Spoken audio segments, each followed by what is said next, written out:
Yapeyú, fundada en febrero de 1627, pueblo de misiones jesuíticas, se ubicaba en la margen derecha del Alto Uruguay, en una zona de fértiles planicies y tupidos bosques. A él llegó hacia el año 1775 con el cargo de teniente gobernador, el oficial del ejército español, don Juan de San Martín, quien estaba unido en matrimonio con doña Gregoria Matorras, una joven española que residía en la capital del virreinato. De ese matrimonio nacieron los hijos María Elena, Manuel Tadeo, Juan Fermín, Justo Rufino y José Francisco. Al poco tiempo, don Juan fue sustituido en su cargo de teniente gobernador y se trasladó a Buenos Aires con toda su familia. Con apenas 6 años cumplidos, en 1783, José Francisco y su familia partieron hacia España, desembarcando en Cádiz. Hacia 1785, José de San Martín ingresa al Seminario de Nobles de Madrid, donde estudió francés, latín, castellano, baile, música, dibujo, poética, historia natural, física experimental y matemática. En el año 1789, egresó del Seminario de Nobles y presentó su solicitud para iniciarse en la carrera de las armas en el regimiento de Murcia. Por más de 2 décadas, San Martín luchó contra moros, franceses, ingleses y portugueses, pero su vida no pasó solamente de batalla en batalla.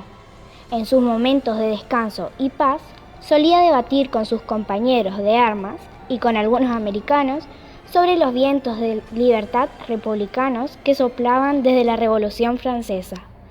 Poco a poco se fue dando cuenta de que la causa en España estaba perdida. Es entonces que decidió continuar su lucha en América. En 1812, José de San Martín, junto con otros militares, llegó a Buenos Aires en una fragata británica. El grupo de oficiales se presentó ante los miembros del primer triunvirato, quienes accedieron a su pedido de servir al gobierno. El 16 de marzo, el primer triunvirato aceptó la propuesta de San Martín de crear un cuerpo de caballería, que llamó Regimiento de Granaderos a Caballo, para custodiar las costas del río Paraná. Junto con Carlos María de Alvear, fundó a mediados de 1812 una logia que bautizó con el nombre de Logia de Lautaro. La sociedad tenía como objetivo trabajar con el sistema y el plan de la independencia de América y su felicidad. Sus miembros principales, además de San Martín y Alvear, eran José Matías Zapiola, Fernando Monteagudo y Juan Martín de Pueyrredón. El 12 de noviembre de 1812, a los 34 años, José de San Martín contrajo matrimonio con la joven María de los Remedios de Escalada, en la iglesia de la Merced de Buenos Aires. La primera acción militar de José de San Martín y su recién creado regimiento de granaderos a caballo estuvo dirigida a detener los realistas de Montevideo que arrasaban las costas del río Paraná. San Martín se instaló con sus tropas en el convento de San Carlos, en el sur de la actual provincia de Santa Fe. En febrero de 1813, y ante el desembarco de 300 realistas, se libró el combate de San Lorenzo, a orillas del río. Él decidió avanzar al frente de la reducida tropa de granaderos a caballo. Como consecuencia, su caballo fue mortalmente herido y San Martín aprisionado bajo su cuerpo. Estuvo a punto de ser ultimado por un realista. Le salvó la vida el soldado correntino Juan Bautista Cabral, que antepuso su cuerpo. Este combate, que podría parecer secundario, permitió alejar para siempre a las flotas realistas que rodeaban el río Paraná. Como consecuencia de las derrotas de Manuel Belgrano, el segundo triunvirato lo reemplazó por San Martín como comandante del Ejército del Norte. Su encuentro con el jefe saliente, al que no conocía personalmente, ha sido llamado Abrazo de Yatasto, ya que el mismo se dio en ese lugar, en la provincia de Salta. Debió reorganizar entonces un ejército deshecho por las derrotas de Vilcapugio y Ayohuma. Para ello, retrocedió hacia San Miguel de Tucumán, instaló al ejército en una fortaleza en construcción y se dedicó a reforzarlo y entrenarlo atentamente.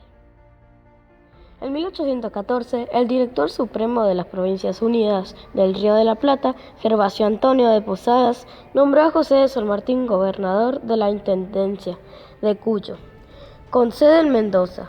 Para entonces, su plan ya estaba terminado y aprobado, y a partir de ese momento, San Martín comenzó los preparativos para la campaña al Perú.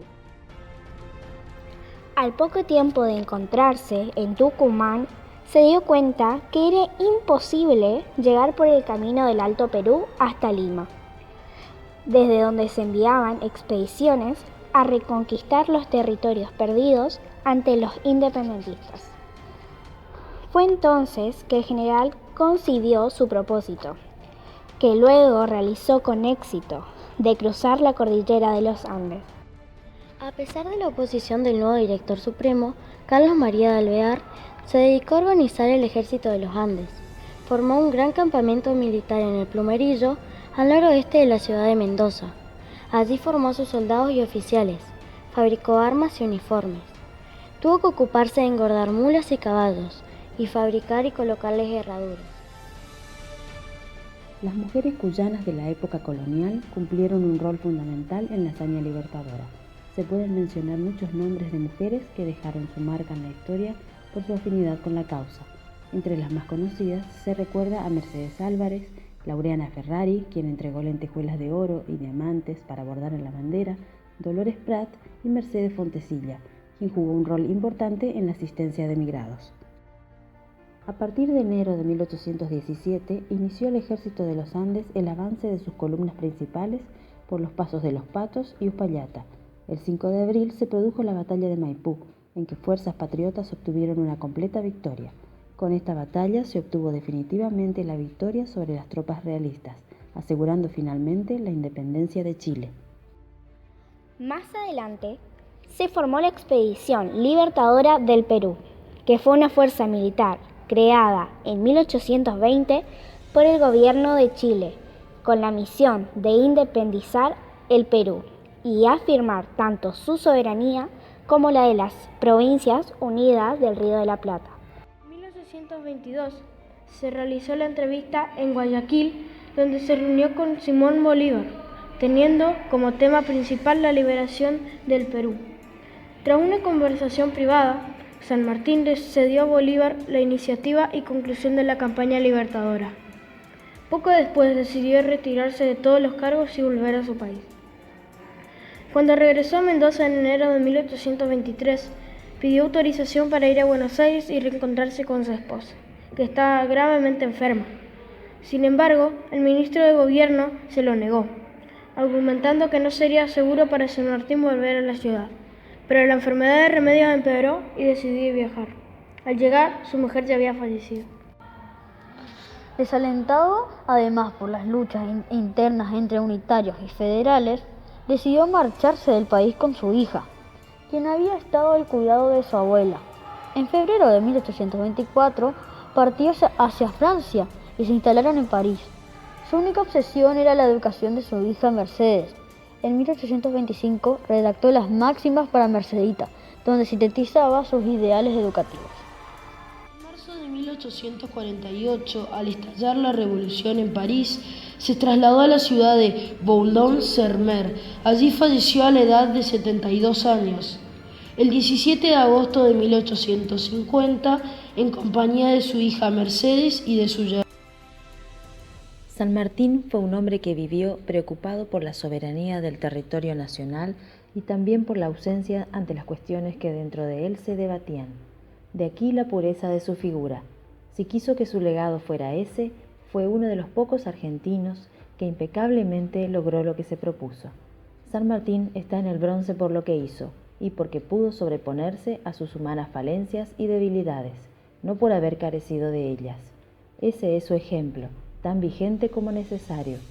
La honradez, la actitud de servicio debe regir la conducta de nuestros gobernantes, pero también la nuestra.